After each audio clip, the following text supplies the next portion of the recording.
Seguimos en el living. Bueno, le comentábamos al comienzo del programa que Mai, que no estuvo presente aquí en los estudios del Canal 5 la semana pasada, estuvo de viaje. Estuvo en Alemania, acompañada por autoridades del Ministerio del Interior, y hoy nos va a contar un poco qué fue lo que fue a cubrir en definitiva, ¿no? Y sí, traje todo este material para que el señor Alejo no me difame, no ande diciendo, para mostrarles que fui a trabajar y trabajé duro, señores. Una experiencia muy interesante. Primero agradecerle a la Embajada de Alemania aquí en Uruguay, que me hizo la invitación personal a participar de este programa, donde nos mostraban de alguna manera cómo es el sistema penitenciario en Alemania, cómo es el sistema penitenciario enfocado en mujeres y la resocialización en Alemania. ¿Y por qué dejo esta palabra para lo último? Porque creo que es, a grandes rasgos, uno de los conceptos más importantes que me llevo de este viaje. Obviamente fueron muchas las cosas que vimos. Visitamos el Ministerio de Justicia de la ciudad de Berlín, el Ministerio de Justicia de Frankfurt, diferentes, digamos, entidades que tienen que ver con el servicio penitenciario y también cárceles en estas dos ciudades que estuvimos visitando. Además de ir con el doctor Diego Sanjurjo del Ministerio del Interior, también estuvieron allí otras autoridades penitenciarias de diferentes países de América Latina y periodistas que, bueno, íbamos a conocer cómo es el sistema en Alemania. Y les hablaba de la resocialización. ¿Por qué es importantísima esta palabra? Bueno, Alemania en la década del 70 entendió que el único camino posible para impactar, digamos, en la seguridad pública, para impactar de manera positiva en la seguridad pública, era trabajar en la resocialización de las personas privadas de libertad. Que parece como un pensamiento muy coherente, lógico, ¿no? En definitiva, exacto, es como lo más lógico. Bueno, una discusión que hoy tenemos en el Uruguay, ¿no? ¿Cuántas veces hablamos de temas de carcelarios aquí y la respuesta muchas veces del público en general e incluso de la política es métanlos a todos adentro, que se pasen ahí? Esa sensación de creer que cuanta más gente hay presa, más efectiva es la política de la seguridad pública. Y más seguros afuera. Y más seguros afuera, exactamente. Bueno, Alemania entendió que los niveles de criminalidad se pueden bajar sí, solo sí. Se trabaja fuertemente en la resocialización de los presos. Y hay una frase que dijo uno de los directores de las cárceles, de la cárcel de Berlín, que fue: el preso de hoy es tu vecino de mañana. Totalmente, es que es así, eso es una realidad. Los que están privados de libertad son personas que son integrantes de la sociedad, que el día de mañana van a compartir la sociedad, es por un periodo de tiempo. El tema, yo creo que no es falta de intención, al menos acá por parte de las autoridades, porque bueno, hay gente con mucha expertise que entiende perfectamente esto mismo que están aplicando los alemanes, sino que no se logra encontrar el cómo. Yo creo que es multicausal, ¿no? Por un lado, muchas veces los temas penitenciarios no generan rédito político, entonces la política prefiere no meterse ahí. Sí, también. También es entendible por parte de la población de decir, bueno, yo prefiero que ese dinero que se destine a resocializar a los presos se destine para otras ayudas, otras cosas que también necesitamos. Que ya se destina muchísimo por cada preso en definitiva, ¿no? El tema es la gestión de ese recurso. Ahora lo vamos a poder ver, pero creo que el tema del cambio de paradigma, el cambio de mirada que Alemania hizo en la década del 70, claro, que seguimos discutiendo aquí en Uruguay, fue realmente importante. Entonces ellos entendieron que era importante la resocialización, ni siquiera la reinserción, ¿no? De bueno, ¿cómo te devuelvo a la vida pública? No, sino es cómo te resocializo, qué persona te transformás en ese proceso. Bueno, y así robustecieron su sistema penitenciario, robustecieron su sistema de justicia para impactar directamente también en la política pública de seguridad. Ellos entienden que cuanto mejor reinserción social, menos criminalidad va a haber en la calle. Y bueno, esto llevó a Alemania, luego de la década del 70, a ser hoy uno de los sistemas penitenciarios más exitosos del mundo. Algunos datos comparativos, pero también para entender esto que decía Pau, ¿no? Bueno, todo bien con la intención, pero estamos hablando de un país de primer mundo, claro, ¿no? Otras economías. Hay otros recursos, qué sé yo, no sé. Uno piensa en eso de repente. Y otras sociedades también, ¿no? Que hay que decirlo. Totalmente. Somos diferentes. Y discusiones que hoy tenemos nosotros o que incipientemente comenzamos a tener, ellos ya las tienen saldadas. Por ejemplo, Alemania tiene 6 veces menos presos que Uruguay por habitante. ¿Qué pasa con esto? Si yo tengo menos presos, tengo la posibilidad de invertir más, tengo la posibilidad de trabajar más con ese preso, ¿no? Pero eso también responde a que hay un nivel de vida mayor que el que tenemos acá. Hay menos pobreza, hay menos necesidad de entrar en el mundo delictivo, por ejemplo. Exactamente. Bueno, año a año Uruguay crece su plaza de personas en cárceles. Alemania cierra cárceles. Hay cárceles en Alemania que tienen que cerrar porque ya no tienen gente para meter adentro. Cada año tiene menos penados e invierte más por cada penado para que justamente esa resocialización sea más exitosa. Tiene una tasa de homicidios 10 veces menor a la de Uruguay. Un país donde la seguridad no es tema de agenda. nosotros prendemos el informativo, las noticias nuestras siempre están basadas en temas que tienen que ver con la seguridad pública. Sí, sí. Allá no es una discusión. No, y otra cosa que te agrego, May, respecto a temáticas que le importa a la gente y las encuestadoras que hacen ese trabajo en preguntar cuáles son los temas que le preocupa. La seguridad pública. Uno es la economía y el 2 siempre es la seguridad. Es que claro. O sea, está ahí, está. Exactamente. Si no es el 1 es el 2. Un Depende país de cómo con estemos. muy baja tasa de criminalidad, muy pocos presos en cárceles, lo que hace un sistema totalmente virtuoso y efectivo que lleva a hacer inversiones importantes por cada uno de estos presos. Y atención a este dato que es muy gráfico, ¿no? En Berlín invierten más de $9.000 por mes por persona presa y en Uruguay invertimos 40.000. Es guita, ¿no? Es plata 90.000 pesos. ¿Cómo? Por persona, ¿no? Por mes, por cada preso que tenemos en Uruguay. Claro, es mucho. Pero Berlín invierte $9.000. No, está claro que obviamente que hay una diferencia abismal en cuanto a los recursos, pero yo creo que con una nueva gestión, una nueva forma de gestionar, se pueden llegar a hacer cosas muy positivas. Bueno, también es cierto que a nivel edilicio está complicado el tema, ese es un punto clave y hablábamos con Diego Sanjurjo, que yo les decía, sí, conversamos obviamente mucho. Él, además de ser politólogo, además de ser asesor del Ministerio del Interior, es un hombre que está formado en criminalidad, sí, claro, ¿no? Sí. Y asesora justamente al Ministerio del Interior en estrategias de políticas públicas que tienen que ver con la seguridad pública, vale la redundancia. Sí. Y una de las cosas que decía él, que sacábamos en realidad los dos en conjunto conclusión, por un lado esa mirada de la resocialización, una discusión que Alemania tuvo en el 70, que ya no ni siquiera se pone a discusión. Y por otro lado, la necesidad de generar estrategias a largo plazo. Alemania no fue que un día se levantó y construyó lo que yo les voy a mostrar ahora en fotos, porque tengo imágenes para compartir con ustedes, sino que es una política pública a largo plazo, un compromiso país, ¿no? Con todos los actores sociales comprometidos a transformar o sentando bases necesarias para justamente avanzar en este tema. O sea, la necesidad de ver a la resocialización como base fundamental y también la generación de políticas públicas a largo plazo. Pensar el país en este sentido. Sí, la verdad es que es bien interesante la mirada alemana. También es cierto que no se puede extrapolar al 100% un modelo que funciona en ese país con esas características, con los niveles, como hablábamos, de pobreza, con los niveles educativos, con la poca precariedad que hay instalada en Uruguay a nuestro sistema. Pero debe haber destellos interesantes para tomar en cuenta. Por eso digo, creo elementos que uno podría tomar. Lo más importante de conclusión, porque obviamente es imposible, ¿no?, copiar el modelo y traerlo a Uruguay. Pero sí la mirada de país, el enfoque de país en estos dos puntos que le decía. Otra cosa que me decía Sanjurjo también es que lo que intenta desde el Ministerio del Interior, o lo que él pretende es generar planes piloto más reducidos con el dinero que tenemos en Uruguay para destinarle a esto, mostrar que funcionan, ¿no? Bueno, determinada cantidad de presos, hacemos un plan piloto que tiene que ver con la recuperación de adicciones. Este plan es exitoso, le mostramos a la clase política en general, le mostramos a la población en general para tener, digamos, la confianza, las garantías y los dineros públicos para llevarlo adelante. Para obtener recursos, en definitiva, para poder hacerlo. Exactamente. Quiero avanzar un poco específicamente en las mujeres. Solo el 6% de la población carcelaria en Alemania son mujeres, o sea, son muy poquitas. Y están muchas de ellas, la gran mayoría, presas por delitos menores. Esto me impresionó mucho, chiquilines. Vos podés ir preso en Alemania por no pagar una multa. Vos podés ir preso en Alemania por no pagar el ticket del tren. Tremendo.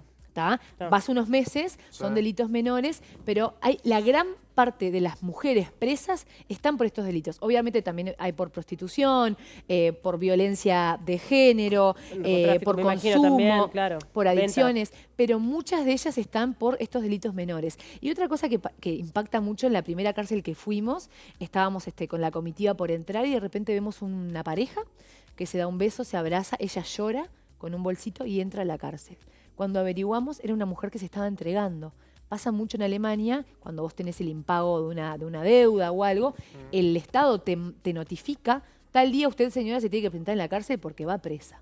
Y las mujeres se presentan y terminan en el centro penitenciario. Sí, es muy llamativo, pero bueno, obviamente que también tiene que ver con otra idiosincrasia, con otra manera de ver. Y también de las consecuencias que tiene el hecho de no ir, ¿no? Porque ahí hay todo un te van a buscar, la impunidad de los diferentes delitos hace que sea más tendiente a realizarlo o no. Se habla muchísimo, y lo habla Gabriel Pereira muchísimo, el tema de con los homicidios en particular, de los homicidios que no se resuelven. Y en ese tema hay un impacto suficiente en cuanto a la argumentación de que una persona que sabe que no va a ser detenida por un delito va a tender a hacerlo con mayor frecuencia. En este caso sabemos que si uno incumple con una multa, vas presa. Y además también teniendo en cuenta, por lo que hemos hablado con Maggie, que el centro penitenciario no es el centro penitenciario de acá. O sea, no se van a enfrentar a una situación traumática de por vida. Bueno, no es, pero para ellas es lo peor también. Claro. Es la pérdida de su libertad, porque tampoco no es que dentro de su realidad, capaz que es una cárcel. Suerte que no estoy en Latinoamérica y estoy en Alemania, pero si uno piensa, caer en una cárcel acá, y sí, obviamente. Sobre que hay un todo antes y un cuando no después. venís de una trayectoria delictiva, Exacto. es muy impactante, Muy ni impactante. que hablar. Pero para que vean que siempre hay problemas, ¿no? Esto que les digo específicamente de las multas económicas, lo que decían es que hay un debate político, de decir, bueno, al final es como castigar a la pobreza. Porque obviamente la mayor cantidad de las personas que van a incumplir estos pagos van a ser personas que no pueden. Gente vulnerable. Exactamente. Bueno, pero vamos a mostrarles algunas fotos de esta experiencia, esto que realmente yo creo que les va a sorprender mucho. Estamos viendo una de las imágenes de la prisión de mujeres de Lichtenberg, que es la principal prisión de mujeres en Berlín. Esta cárcel tiene plaza para 86 reclusas. Imagínate que manejar 86 reclusas acá en Uruguay. En la unidad número 5 tenemos más de 800 mujeres. Sí. Estamos hablando de 86 reclusas en la principal cárcel de Berlín, de mujeres. Sí. Y una de las principales características, podemos seguir pasando, Anita, allí las imágenes para compartir con la gente, es que cada mujer tiene una celda tipo cuarto, donde tiene su propio espacio, su cama, su baño para ella, y como pueden ver en las imágenes, todas las ventanas de la celda dan a este patio central que realmente tiene una estética muy interesante, ¿no? Muy cuidada, a eso me refería, muy que más allá de que obviamente impacta porque pierden su libertad, no están entrando a un centro penitenciario como lo conocemos acá. Ni que hablar, y son centros penitenciarios con muy baja conflictividad, no hay, digamos, peleas entre las internas. Ahí podemos ver la imagen desde una de las celdas, digamos, que tienen... es una cárcel que tiene régimen abierto. El régimen abierto ellos le llaman... las personas viven ahí, pero tienen diferentes metodologías. Algunos pueden salir a trabajar y después vuelven. También los regímenes abiertos no tienen paredes tan altas. Hay como otra libertad de circulación. Ahí vemos uno de los cuartos. Las mujeres tienen un escritorio, una camita individual, que ya la vamos a ver en la siguiente imagen. Tienen un baño, tienen ventana, tienen un baño. A mí me hizo acordar a una especie como de campus universitario. Universitario. O sea, es tremendo lo que estoy diciendo. No, claro. Pero la estética es esa. Obviamente con puertas, ¿no?, muy seguras, con todas las seguridades correspondientes. Pero ya que el hecho de que cada mujer tenga un baño individual... es impresionante. Acá tenemos entre 10 y 15 mujeres por celda. No, sí, el hacinamiento... Perdón. No, que el hacinamiento que se vive en los centros penitenciarios uruguayos es de las peores. Bueno, en América Latina hay varios. Sí, ni que hablar. Y al mismo tiempo, cómo está todo, ¿no? Yendo a esto que les decía de la resocialización, ¿no? Bueno, ¿qué hacen con esas mujeres? Gran parte de ellas trabajan de 7 a 15 y luego realizan actividades como jardinería, yoga, talleres de arte. Y aún así, las mujeres, porque tuvimos la posibilidad de conversar con algunas de ellas, dicen que no pasa nada, que lo peor que ellas tienen para quejarse es que el tiempo no pasa, que sienten que fueron depositadas ahí, que no tienen nada para hacer. Allí estamos viendo el resultado de un taller de cerámica que tienen ellas, ¿no? Y tienen todo tipo de actividades, pero por eso les digo, creo que la sensación de estar presa o el sentimiento de estar ahí siempre tiene, ¿no?, sus dificultades, y lo que ellos nos expresaban era, bueno, sentimos que acá el tiempo no pasa y que estamos depositadas y bueno, y que no tenemos mucha cosa para hacer. Una cosa que me parecía importante comentarles es que a las reclusas se le paga entre 180 y 300 euros por mes por trabajar y por asistir a los cursos. Si no asisten a los cursos y no trabajan, igual el Estado les paga, ¿tá? Pueden recibir plata de sus familiares y con ese dinero ellas pueden comprar cosas dentro de la cárcel. Ustedes están viendo ahí una especie de lista que es infinita para comprar, desde cremas, maquillajes, todo tipo de objetos ellas pueden comprar, hacen la lista con ese presupuesto que tienen mensual, y también una parte de lo que ganan estando presas se lo retienen para luego... el momento de reinsertarse. El momento de reinsertarse, exactamente. Hay otra cosa que quiero mostrar, no sé si tenemos por allí la foto, es que... y ahí te das cuenta que es un problema general, es que más allá de todos los controles que tenga la cárcel, la droga igual entra. y las mujeres consumen. Y entre el 30 y 35% de las reclusas que están en las cárceles, ahí estamos viendo los pasillos internos, digamos, de las celdas, son consumidoras de heroína. Tienen un sistema de jeringas muy innovador, que es una especie como de maquinita dispenser de jeringas, que lo que hacen las mujeres es dejar su jeringa ya utilizada y les dan una jeringa nueva. Es chocante porque uno dice, al final están... ¿Cómo? Claro. Perdón, ¿puedes repetir eso? Ellas tienen una especie de dispenser, no sé si tenemos por allí la foto, que es una... Dentro de la cárcel. Dentro de la cárcel, en el pasillo de la cárcel. Un aparatito plateado, Sí. donde ellas dejan su jeringa, ¿tá? Con la que consumieron heroína, dejan su jeringa, y el dispenser les da una jeringa nueva. Es como esterilizada. es un consumo controlado. Lo que dicen es, nosotros sabemos que no podemos evitar que entre droga a la cárcel. Sí. Intentamos, ahí está, ahí la ven. Intentamos, queda como media chiquita, media cortada, pero es como si fuera, una cajita plateada. Como los que te da el papel higiénico. Exactamente. Dejan la jeringa, le dan la jeringa nueva. Lo que dicen es, sabemos que droga va a entrar, sabemos que se van a drogar igual. Preferimos bajar la probabilidad de que tengan otro tipo de enfermedades complicadas adentro de la cárcel. Y por eso es que tienen este sistema que es muy innovador, que empezó en Ámsterdam. Hay algunos países del mundo que están yendo para atrás con estas medidas, pero que ellos entienden que es importante mantenerlo. Yo les decía que la droga entra igual, y uno de los puntos claves que ellos destacan es tener trabajadores penitenciarios formados. Todos los trabajadores penitenciarios mínimo tienen el bachillerato, mínimo una licenciatura, e incluso hacen una formación de 2 años específicos para trabajar en cárceles. Y ganan muy buenos sueldos, pero tienen mucha dificultad para captar ese personal. Y lo que hacen es pagarles muy buenos sueldos para que sean menos corruptibles, porque dicen que una de las mayores puertas de entrada de droga a las cárceles de Alemania son los trabajadores penitenciarios, que llevan adelante ese trabajo y que obviamente se dan esas situaciones como también se dan aquí en Uruguay. Van llegando un montón de mensajes por este informe. Dice, si estas son las cárceles alemanas, están mejor un preso que un trabajador promedio uruguayo en libertad. Está muy bueno, que una de las cosas que comentábamos también es, acá haces eso y todo el mundo, mucha gente va a querer ir presa, porque el nivel de vida, o sea...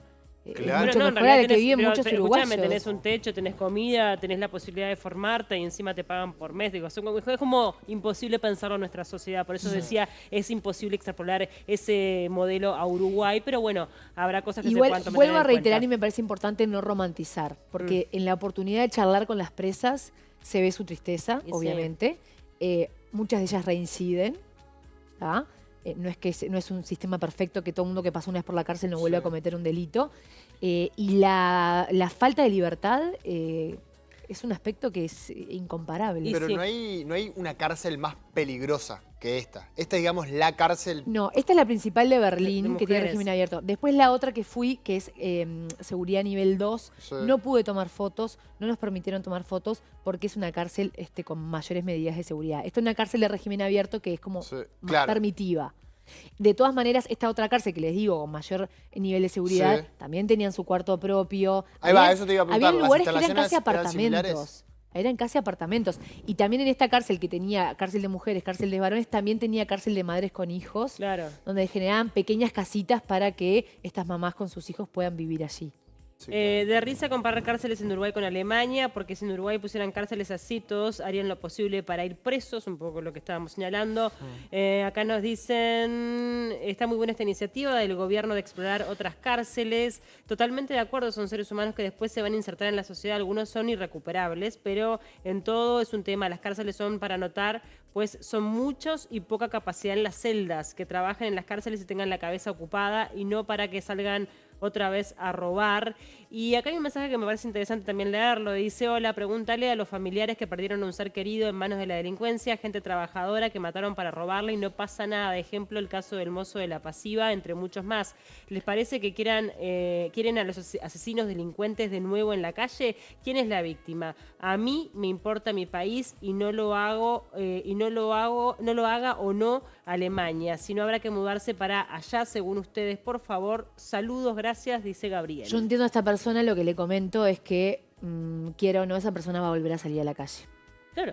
Porque en este país no existe la cadena perpetua y no podemos dejarlos presos de por vida. Esa persona que no se reeduca, no se reinserta, no vuelve, digamos, no sale de la cárcel con herramientas para vivir en sociedad, seguramente vuelva a delinquir. Sí. Seguramente vuelva a delinquir. Y es muy probable que las personas que hayan sufrido las consecuencias de la delincuencia con ese nivel de gravedad crean en la cadena perpetua. En definitiva, también es un argumento que va en línea. Y si es una discusión que tenemos que dar, seguramente aparece, demos la discusión sin duda. Lo que digo es que hoy no existe esa cadena perpetua. Hoy no está. Hoy no está esa cadena perpetua y tampoco sé si realmente, es mi opinión, ¿no? Esto es totalmente personal, no creo que sea efectiva. Claro. Entonces, yo prefiero que esa persona que cometió ese delito cumpla, ¿no? Su pena, obviamente, pero mientras la cumple, que genere herramientas para no volver a hacer lo mismo. Y que finalmente las cárceles sean centros de rehabilitación, que es su cometido, que obviamente en nuestro país no ocurre. La verdad que es súper interesante, me imagino que debe ser constructivo, que en Sanjurjo también habrá allí recabado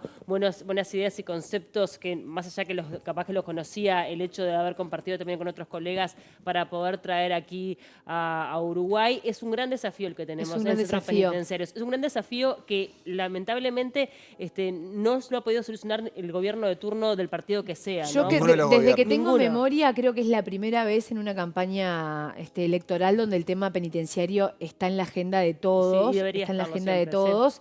Veremos qué sucede con las respuestas, pero más allá de los políticos, creo que la sociedad toda tenemos un desafío muy grande a debatir. Una de las cosas que nos decía un representante diplomático de Alemania con el que tuvimos la oportunidad de almorzar es, ¿qué queremos de las cárceles? ¿Es venganza? ¿Es venganza el objetivo de la cárcel? No debería serlo, debería ser rehabilitación. Eso es el principal objetivo, ¿no? Justo me da pie venía pensando justamente en eso, también vinculado al mensaje, y hay que pensar que estas cárceles están direccionadas a un tipo de población.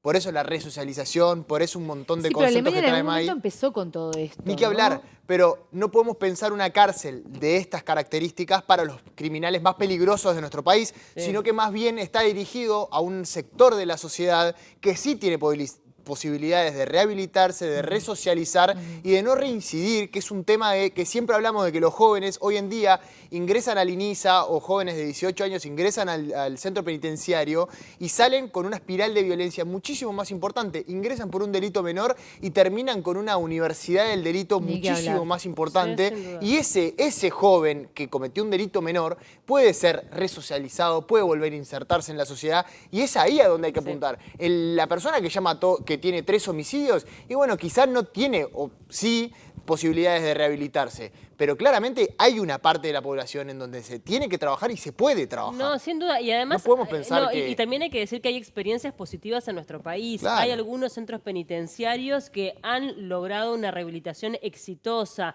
Hay módulos puntuales en algunos centros penitenciarios que han trabajado de forma positiva con sus presos. Claro. No es la generalidad y es lo que obviamente nos gustaría que esté más extendido. La verdad que re interesante, May. Y da para debatir un montón. Un montón y la necesidad de una política pública. Brevemente contarles esto. Sanjurjo me comentaba que encargaron un informe detallado a un especialista en criminalidad que lo que va a intentar hacer es como generar desde la mirada técnica, despojada de toda política, Ana Viña es la responsable, generar una especie de biblia de lo que habría que hacer para las cárceles y que van a pretender del Ministerio del Interior que haya un compromiso de todos los partidos políticos en una línea a seguir, que me parece un tema muy importante. Es muy difícil llegar al nivel de Alemania. Es una inversión en dinero porque vos tenés que darle a la persona todo lo que no tuvo en su vida, ¿no? Es muy difícil llegar a eso. Pero por lo menos hay que empezar a cambiar la mirada política y social que tenemos sobre el tema. Y hay que se respeten lo básico de los derechos humanos, ¿no?